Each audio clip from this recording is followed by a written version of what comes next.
Olá a todos! Sejam bem-vindos a mais uma edição do podcast Caixa de Histórias, o podcast onde a gente tem uma experiência diferenciada com a literatura. E hoje o programa vai ser um pouquinho diferente. Hoje eu vou tocar para vocês o primeiro capítulo do primeiro audiobook que eu tô lançando pela Toca Livros, que é o livro Cidade da Meia-Noite, Saga da Terra Conquistada, de John Barton Mitchell, com tradução de Flávia Cortes, pela editora Jangada. Então vamos ouvir um pouquinho e depois eu converso com vocês sobre esse livro, tá bom? Então vamos ouvir?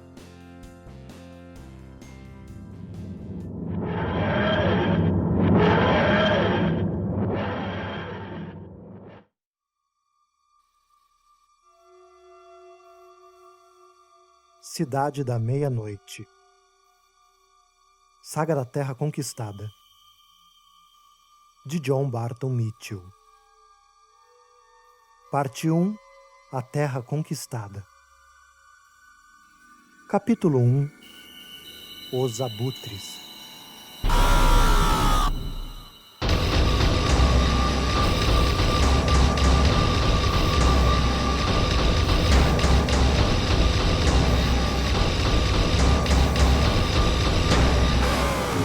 Naquele momento passou a ser oficial. Holt Hawkins estava num dia ruim. "Ei, você está certo!" gritou um dos garotos, alcançando-o por baixo do velho caminhão batido.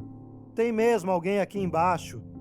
Os garotos o arrastaram do veículo destruído e o jogaram com força contra a porta enferrujada. Eles eram mais novos que Holt, mas não muito, 17 ou 18 anos.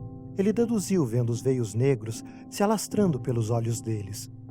O sinal que denunciava a estática. Eles já estavam bem entranhados, e isso significava que o tempo deles estava acabando. Holt rapidamente observou o tamanho dos garotos. Eram mais baixos, mais magros, mais fracos e provavelmente menos rápidos. Mas essas coisas não valem muito quando se tem armas e facas. E aqueles garotos tinham as duas coisas. Holt tinha deixado as dele com Max, perto do limite das árvores, não querendo arriscar aquele peso na ponte precária. Uma decisão da qual já estava se arrependendo. Os 6 garotos que o seguravam tinham pequenas tatuagens no pulso direito. O que o prensava à porta exibia um escorpião. Outros 2, com as facas apontadas, tinham uma cobra enroscada e um coração, respectivamente. As tatuagens nos pulsos eram um mau sinal. Significava que esses garotos faziam parte do bando. E a situação tinha acabado de ficar muito pior. Por outro lado, Holt pensou, talvez eles não o reconhecessem. Ele olhou para a luva solitária e sem dedos que sempre usava na mão direita. "Ei, esse cara é um imune. Vejam os olhos dele." Um deles apontou com desdém. Eles estavam certos. Holt era um imune. Um dos poucos no planeta que não foram afetados pela estática. Seus olhos estavam intactos. Não havia sinal dos tentáculos negros rastejantes. Essa era a única razão para Holt ter chegado aos 20 anos de idade. "Tibério não está procurando por um imune à solta? Um cara alto como este?" Holt fez uma careta. Quase conseguia passar despercebido. Ele lançou um olhar para o alto, buscando por qualquer sinal da nave. Não havia nuvens. O sol estava alto e no céu azul ela facilmente ficaria imperceptível. Não havia sequer como Holt saber se ela ainda estava lá, o que era uma pena, porque provavelmente era a única chance de ele sair dali. "Só existe uma maneira de ter certeza", disse um outro, ainda mais jovem, 15 anos talvez, com 2 tatuagens, uma caveira amarela no pulso direito e uma estrela de 8 pontas no esquerdo. A estrela só tinha 2 de suas pontas preenchidas. O resto era apenas contorno. Era um sinal de promoção. Significava que ele era um assistente, um comandante de nível inferior no bando. Conforme ele subisse de posto, mais pontas da estrela seriam preenchidas. "A luva", disse o Caveira Amarela. "Tire!" O coração de Holt disparou. Ele lutou quando eles avançaram para a luva, mas alguns socos minaram sua resistência. A luva era de couro, e ele usava apenas por um motivo: esconder o que estava embaixo. Uma tatuagem negra, como a desses garotos, com apenas metade finalizada. Era difícil saber o que teria sido, mas havia indícios da forma de um pássaro, asas e garras. Fosse o que fosse, era o suficiente para os marginais do bando que o seguravam pela garganta. "Sim, é isso mesmo", exclamou o Caveira Amarela. "Este é Holt Hawkins. Tibério ofereceu uma boa recompensa pela cabeça dele. Não é nenhuma surpresa que estivesse se escondendo ali embaixo." O mais engraçado era que Holt não estava se escondendo deles, de forma alguma. Estava encolhido debaixo do caminhão por causa do que estava circulando no céu. Ele lançou outro olhar para o alto, tentando encontrá-la. "Era isso que você estava fazendo, Holt Hawkins? Se escondendo da gente?" O Caveira Amarela perguntou com sarcasmo.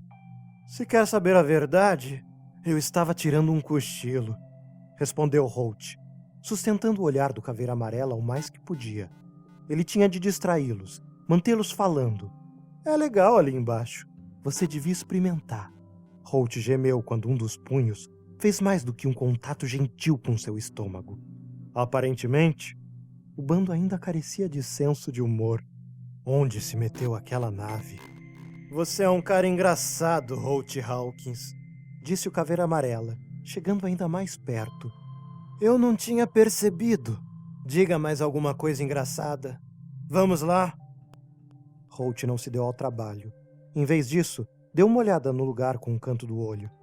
Estavam todos de pé, sobre uma sólida ponte de aço deteriorada, que se estendia pelo que um dia fora chamado de Rio Missouri. Ela continuava até onde Holt podia ver, nos dois sentidos, e estava tomada por centenas de carros velhos, abandonados por seus donos ou explodidos em pedaços pelas naves de combate dos confederados durante a invasão. Os punhos de Holt cerraram-se de frustração. Mesmo que ele corresse, não havia muitos lugares para ir, além de saltar do penhasco. Pelo jeito que estava a sorte de Holt neste dia, aquela provavelmente não era uma boa ideia. Os cabos de sustentação mal suportavam a ponte. Muitos já haviam arrebentado, e uma enorme rachadura no asfalto, próxima ao centro, mostrava onde ela se partia lentamente. É claro que o mau estado da ponte foi o que o impulsionou a checá-la a princípio. Lugares como aquele, precários e de risco, era onde ainda se encontravam coisas valiosas para negociar. Haviam-se passado 8 anos desde a invasão, e quase tudo que não havia sido trancado já fora levado, a menos que fosse de difícil acesso. Obviamente, esse bando de marginais achava a mesma coisa. "Peguem alguma coisa para amarrá-lo", ordenou o Caveira Amarela. "Vamos ter que arrastar esse otário por todo o caminho de volta até Sameric?" reclamou o Cobra. "O caçador de recompensas disse que Tibério quer esse cara vivo", respondeu o Caveira Amarela. "De que outra forma vamos receber?" "Com o que vamos amarrá-lo?" perguntou o Coração. "Corda, fio, seus cadarços. Eu tenho que pensar em tudo sozinho. Vão procurar alguma coisa?" ele disse impaciente. 2 dos garotos saíram para encontrar algo. Quando retornassem e amarrassem Holt, estaria tudo acabado, com ou sem plano. Por mais irônico que fosse, ele precisava daquela nave. Só torcia para conseguir chamar a atenção dela. "Até que é engraçado", disse o Caveira Amarela, seus olhos novamente em Holt. "Um caçador de recompensa com a cabeça a prêmio. Você poderia simplesmente ter se entregado e recebido a recompensa. Já pensou nisso?" Ele riu. Os outros riram também. Foi quando ouviram um som estranho debaixo do caminhão. O riso acabou. Todos os garotos olharam para debaixo do veículo. Não estava lá antes o som. Holt sabia por quê. O que ele havia deixado lá estava começando a ficar cada vez mais quente. "O que é isso?" perguntou um dos garotos, ajoelhando-se para olhar melhor. Os olhos do garoto se arregalaram ao descobrir. "E aí?" perguntou o Caveira Amarela. O garoto agarrou algo e puxou. Um cilindro comprido, com um brilho vermelho.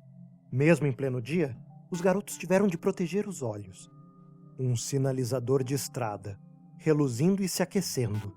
Se aquilo ia funcionar, seria a qualquer momento. Holt olhou para o céu e viu um flash de luz, bem acima, quando a nave fez uma curva e refletiu o sol do meio da tarde. Seu coração deu um salto de esperança no peito. "O que você fez?" disse o Caveira Amarela, olhando para Holt, sua voz nervosa e vacilante pela primeira vez. Holt sorriu. "ET, telefone, casa", ele disse.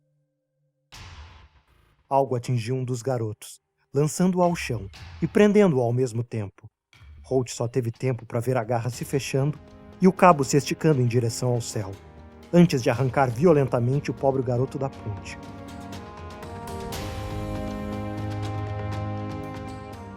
Seu grito rapidamente se dispersou, enquanto ele desaparecia muito acima. Os outros se encolheram em pânico e olharam para a ponte, confusos. Apenas o líder, o Caveira Amarela, sabia o que estava acontecendo. "Abutres!" ele gritou, o medo transparecendo em sua voz. Outro garoto gritou quando a garra o levantou e o fez sumir de vista. O resto saiu correndo. Holt deu uma cabeçada no rosto do único garoto que ainda o segurava, lançando-o ao chão, cambaleante. Ele estava livre. O Caveira Amarela estava muito chocado para reagir. Holt chutou seu joelho, derrubando-o sobre a ponte. Os outros garotos do bando já estavam correndo. Tinham perdido o interesse em Holt e se concentravam apenas em fugir do horror que vinha de cima. Holt não deixou escapar a oportunidade. Correu com eles para a extremidade da ponte, a centenas de metros de distância. Infelizmente, carros enferrujados e abandonados bloqueavam seu caminho como uma pista de obstáculo. Outro garoto caiu, pinçado pela garra da nave patrulha dos abutres que sobrevoava acima deles. Ele gritou quando foi arrastado com violência para cima, desaparecendo a seguir. Holt tinha visto o bando se aproximando. Sabia que os abutres estavam circulando o céu. O alcance visual dos batedores dos confederados era absurdamente poderoso. Sendo assim, ele acendeu o sinalizador antes que os piratas o pegassem, torcendo para atrair a atenção daquela coisa. Era um risco, mas valia a pena. Claro que não havia garantia de que eles não o pegassem em seguida, mas ele gostava mais daqueles seres bizarros do que dos que iria encontrar no bando. Holt correu, saltando sobre capôs e porta-malas, deslizando sobre eles com agilidade, alcançando o chão num segundo. Mais à frente, os dois membros da gangue que tinham saído para buscar a corda corriam de volta. Eles não sabiam que estavam em apuros. Sua atenção estava focada em Holt, que os viu erguer suas armas e se escondeu rapidamente atrás de uma picape destroçada. O tiroteio começou. Ele se encolheu, enquanto as balas salpicavam no capô do carro. Os garotos restantes se aproximavam pela outra direção, empunhando suas armas. Um grito ecoou bem próximo. A garra erguia para o céu um dos garotos que bloqueavam seu caminho. A seguir, um dos que estavam atrás também foi pego. Nenhum abutre poderia lançar e recolher a garra assim tão rápido. Holt lançou um olhar para o céu e viu um clarão de luz, e mais outro. Clarões separados por vários metros ao norte. Havia 2 deles. "Perfeito", resmungou Holt. Seu plano havia acabado de sair pela culatra. O garoto diante do carro, finalmente se dando conta do perigo que o rondava, olhou para o céu apavorado. Holt se lançou contra ele, fazendo-o cair no concreto destruído da ponte.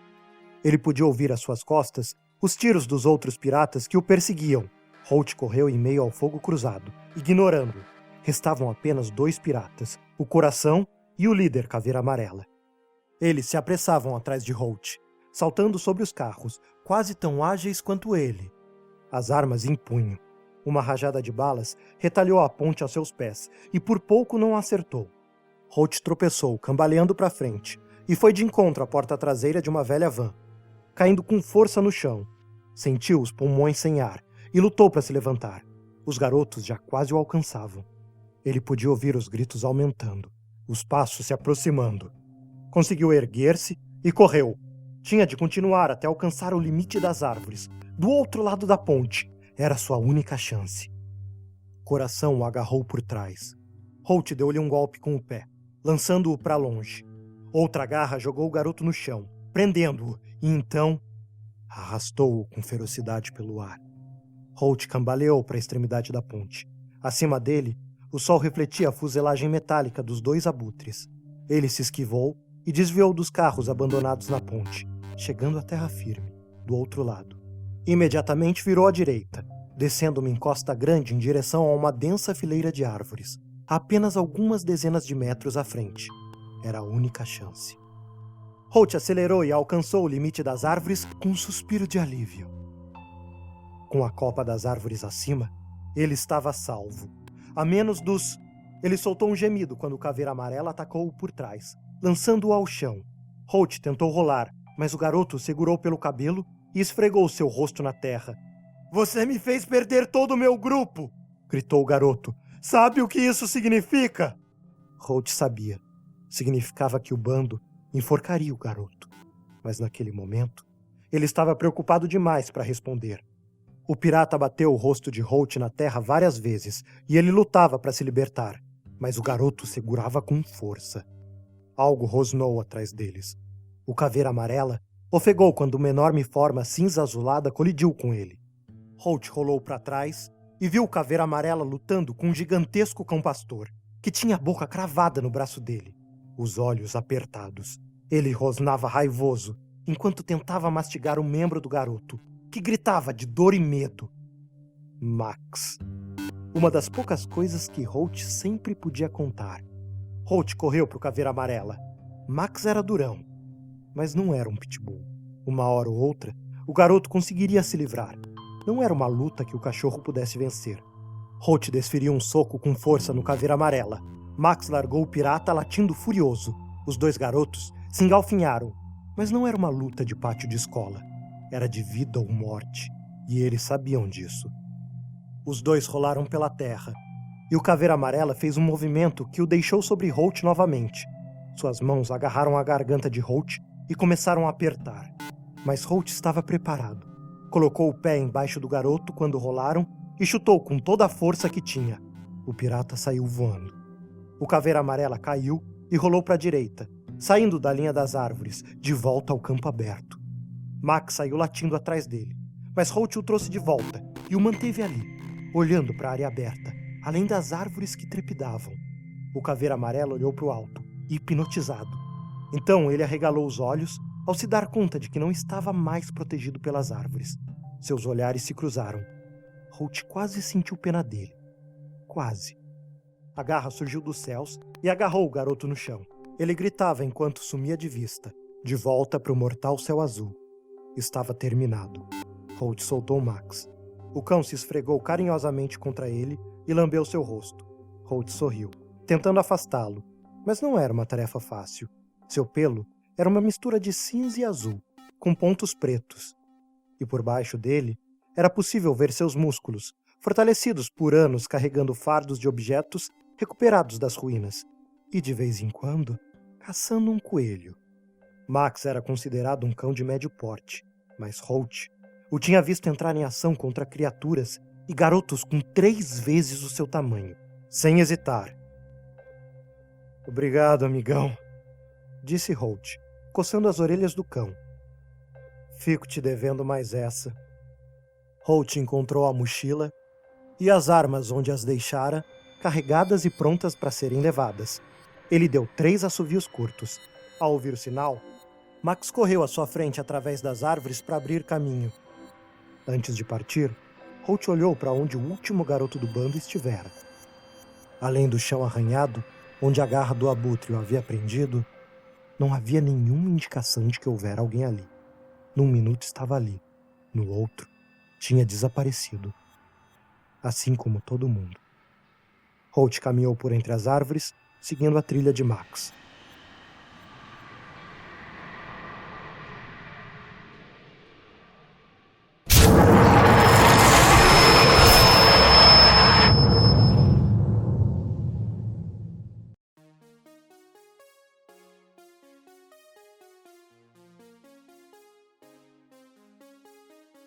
E é isso, pessoal. Esse livro trata de uma distopia young adult, dessas que estão fazendo muito sucesso hoje em dia, virando vários filmes, né? Aqui no caso, a Terra foi invadida por uma raça alienígena e a gente já perdeu a guerra. Essa raça, ela tem uma arma de controle mental, que só quem não sofre esse controle são crianças e adolescentes. Quando você chega perto dos 20 e poucos, você é controlado e vira um zumbi e se encaminha para uma das bases desses alienígenas, que no livro são chamados de confederados. Então, como o próprio autor mencionou, você tem muita influência aqui de Senhor das Moscas e também de Peter Pan. Então é esse mundo aí tomado, dominado pelas crianças. Além de faltar ordem para as crianças se autogovernarem, elas ainda têm de lidar com essa ameaça alienígena. Não é simples, fácil. Os alienígenas podem te ver e te caçar, mesmo você não sofrendo esse controle mental. Não é uma caçada expansiva, não é uma coisa mais assim, qualquer momento você pode ser fisgado, você pode ser retirado desse mundo pelos alienígenas, como vocês viram aí no capítulo. Bom, os personagens do livro, que é o mais cativante do livro, são primeiro o Holt, que é o protagonista, né, que é um caçador de recompensas, a Mira, que é uma espécie de maga dentro desse mundo, não é exatamente uma maga. Na verdade, ela constrói artefatos com poderes mágicos, mas esses poderes, na verdade, também são culpa dos alienígenas. Quando houve a invasão alienígena, eles criaram uma zona de distorção e tudo que estava nessa zona tem poderes mágicos fora dessa zona de distorção. Então aí ela junta, tem toda uma ciência por trás da confecção desses artefatos mágicos, e a Mira é uma das pessoas que dominam isso nesse mundo. E aí a gente tem a Zoe, que é uma menina que é encontrada numa nave alienígena sem memória nenhuma. Uma nave alienígena cai, o Holt entra para investigar e para ver se ele consegue pegar alguma coisa para vender e encontra a Zoe lá. Já é estranho uma nave alienígena cair, ainda mais ter uma menina dentro e ela não se lembra de nada, apenas do próprio nome, Zoe. E por fim a gente tem o Max, que é o cachorrinho do Holt. Pra quem tem cachorro vai adorar esse Max. Ele me lembrou muito meu cachorro. E é um dos personagens que eu mais gostei na história, por incrível que pareça. Bom, gente, quem gostou da história, o livro vai ser lançado, o audiobook vai ser lançado pela Toca Livros nessa terça-feira, amanhã. Se você está ouvindo esse podcast no dia de lançamento, é no dia posterior. Você pode entrar em www.tocalivros.com e aí você procura lá o livro, que vai ser muito legal. E aí mandem para mim o que vocês acharem. Vocês podem mandar para o e-mail caixadehistoriaspodcast@gmail.com. Agora a gente tem também um Twitter, a gente pode se conversar no Twitter, que é @caixa_histórias. E tem a página no Facebook também. Tá certo? Então é isso, pessoal, e até a próxima.